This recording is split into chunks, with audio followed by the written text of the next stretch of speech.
Another day of controversy at the White House. Earlier on Thursday, Donald Trump floated the idea of delaying November's presidential polls, saying he would not trust the results of an election that included widespread mail voting. Without evidence, he claimed the process would be rife with fraud, which could prompt his supporters to view the election as illegitimate.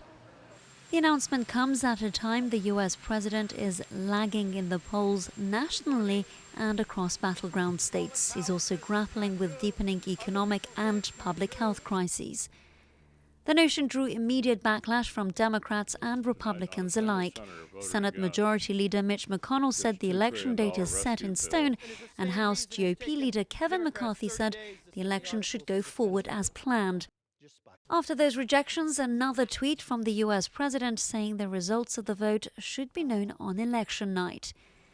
Now, Trump has no authority to delay the election.